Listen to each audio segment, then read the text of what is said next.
Japão irá despejar água radioativa de Fukushima no oceano nos próximos 40 anos.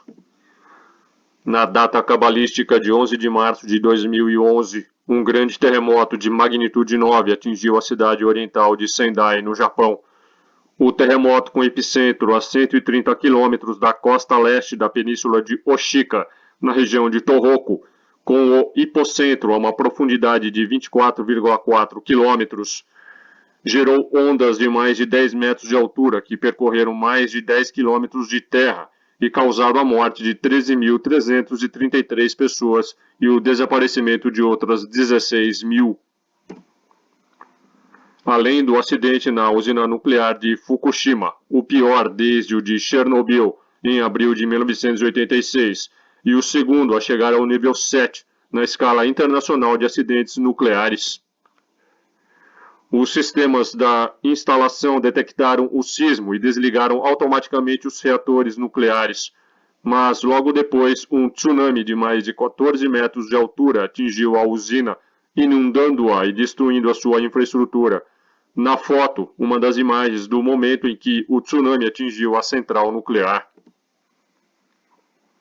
Em consequência, o combustível nuclear em 3 dos reatores superaqueceu e derreteu os núcleos, resultando em uma fusão nuclear.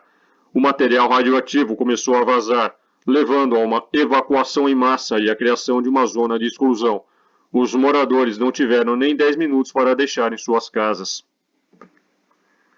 A maior parte da radiação, em torno de 80%, acabou sendo direcionada para o Oceano Pacífico.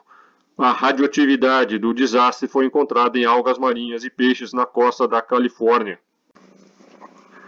Em junho de 2011, a Tokyo Power Electric Company, TEPCO, declarou que a quantidade de água contaminada no complexo havia aumentado devido a fortes chuvas que ocorreram. Em 2014, a empresa informou que um microcurie de Césio-134 e 2,5 microcurie de Césio-137 foram detectados por litro de água subterrânea amostrada de um poço de monitoramento. Em 5 de julho de 2012, a Comissão de Investigação Independente do Acidente Nuclear de Fukushima concluiu que as causas do acidente poderiam ter sido previstas, já que o Japão é uma área vulnerável a terremotos e tsunamis, e que a TEPCO não cumpriu os requisitos básicos de segurança, tais como avaliações de risco, preparação para conter danos colaterais e desenvolvimento de planos de evacuação.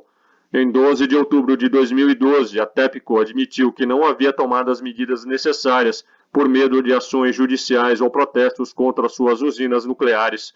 Ou seja, o acidente nuclear de Fukushima não precisava acontecer. O governo japonês admitiu no dia 7 de agosto de 2013 que a usina nuclear de Fukushima estava lançando cerca de 300 toneladas de água radioativa por dia no mar desde o acidente. A água contaminada no lençol freático estava subindo para a superfície e excedendo os limites legais de descarga radioativa. Em 20 de outubro de 2015, o Ministério da Saúde, Trabalho e Bem-Estar do Japão anunciou que um trabalhador envolvido na limpeza dos reatores nucleares em Fukushima havia sido diagnosticado com leucemia aguda, resultante da exposição à radiação a que foi submetido. Foi a primeira vez que o governo japonês assumiu a relação entre o acidente nuclear e um caso de câncer. De acordo com o jornal Washington Post, esse homem de 41 anos trabalhou no local do desastre nuclear de Fukushima Daiichi entre 2012 e 2013 e agora estava com leucemia mieloide aguda, um câncer do sangue e medula óssea, conforme diagnosticado pela Clínica Mayo em janeiro de 2014. Sua condição foi resultado direto do trabalho em Fukushima. O Asahi Shimbun informou que o homem de Kitakyushu tinha câncer do sangue e da medula óssea. A palavra aguda indica a rápida progressão da doença, de acordo com Mayo. O homem pediu demissão depois de trabalhar em Fukushima Daiichi e desenvolveu leucemia, informou a NHK. À luz desta triste notícia, muitos dos envolvidos com a usina e o desastre nuclear deveriam examinar suas consciências e responder muitas perguntas. Ao mesmo tempo, o professor Toshihide Tsuda, da Universidade de Okayama publicou um estudo mostrando o aumento na incidência de câncer de tireoide em crianças que tinham menos de 18 anos e viviam na região de Fukushima no momento do desastre. O que está sendo feito para identificar e ajudar as pessoas afetadas pela radiação? Procedimentos de segurança em Fukushima deveriam ser revistos e passar por mudanças radicais com urgência. Os trabalhadores e os cidadãos de Fukushima são os que mais sofrem com as consequências desta catástrofe nuclear. Suas vidas estão em jogo. Doenças, propagandas e falsas promessas têm sido as recompensas que eles recebem. Eles estão sofrendo sem ter culpa nenhuma. Ignorar essa realidade é negar esse sofrimento e minar a luta por justiça que eles e suas famílias merecem. Infelizmente, o japonês tem a tendência de minimizar e esconder tudo aquilo que lhe é desagradável. Ele considera um sinal de fraqueza, falha de caráter e até um ato de traição e de antipatriotismo expor situações que o comprometam e o desabonem. As próprias vítimas acabam sendo levadas por tal sentimento profundamente enraizado na sua cultura e, por fim, se autossacrificam em nome de um bem maior. Partículas de poeira coletadas a 4 km dos reatores em 2017 possuíam nódulos microscópicos de amostras de núcleo fundido envoltas em césio.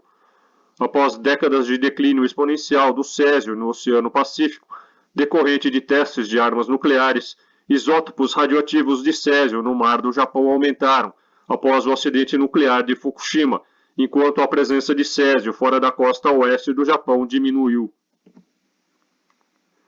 O ministro do Meio Ambiente, Yoshiaki Harada, afirmou em 2019 que não havia outras opções a não ser liberar a água radioativa armazenada no oceano, pois o Japão havia esgotado o espaço para conter tanto material contaminado. Ou seja, o Japão teria de começar a liberar todo esse dejeto, algo que deve levar de 30 a 40 anos. Isso mesmo. Como não poderia deixar de ser, tanto a ONU quanto a Agência Internacional de Energia Atômica deram luz verde à iniciativa, que, segundo eles, atende aos padrões e terá impacto radiológico insignificante nas pessoas e no meio ambiente. Claro que os moradores e pescadores locais receberam com estupefação tais pareceres, pois ainda sentem na pele a tragédia de 2011.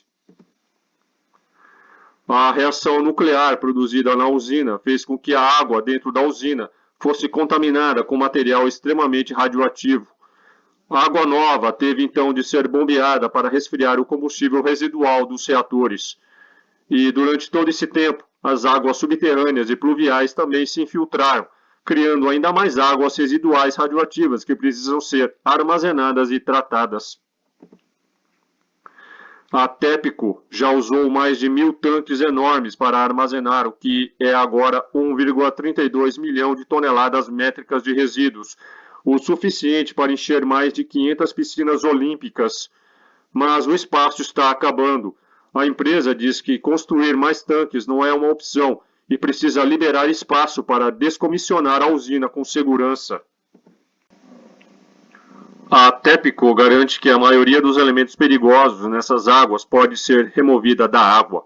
O problema é um isótopo de hidrogênio chamado trítio radioativo, que não pode ser destruído com as tecnologias que temos hoje. Ainda assim, tanto o governo do Japão quanto a Agência Internacional de Energia Atômica querem que acreditemos que a água contaminada será suficientemente diluída e liberada lentamente no mar, o que significa que a concentração seria mínima, atendendo aos padrões internacionais de segurança e meio ambiente. Muitos especialistas não estão convencidos disso. Embora o trítio seja inofensivo em pequenas quantidades, porque não penetra na pele humana, pode ser um problema se ingerido por meio de mariscos ou do sal, aumentando o risco de câncer, de acordo com alguns estudos, como o da Scientific American, em 2014. Além disso, o Fórum das Ilhas do Pacífico também chama o plano de imprudente e prematuro por causa de seu impacto na vida marinha e alerta que os contaminantes podem passar para a cadeia alimentar, incluindo plantas, animais e bactérias, e bioacumular, prejudicando o ecossistema marinho. Muitos cidadãos, incluindo comunidades pesqueiras, se opuseram ao plano, temendo que os consumidores parem de comprar e os preços caiam. Aliás, os moradores até já começaram a estocar mariscos e sal marinho, com medo de serem contaminados pelos resíduos. A Reuters noticiou que na Coreia do Sul os preços do sal marinho subiram e os lojistas dizem que suas vendas dobraram. Na foto, sul-coreanos protestam nas ruas contra os planos do Japão de liberar água radioativa tratada da usina de Fukushima. A China vem se opondo a isso e denuncia que o plano é extremamente irresponsável e exige que a descarga seja suspensa. Os Estados Unidos apoiam o Japão, dizendo que seu aliado foi transparente sobre sua decisão e está seguindo padrões de segurança nuclear globalmente aceitos. Você pode ler esta matéria completa em meu Patreon. Torne-se o meu patrono e tenha acesso a centenas de conteúdos exclusivos. Dê um like, compartilhe, inscreva-se, torne-se membro e me siga nas minhas redes. Valeu e até mais.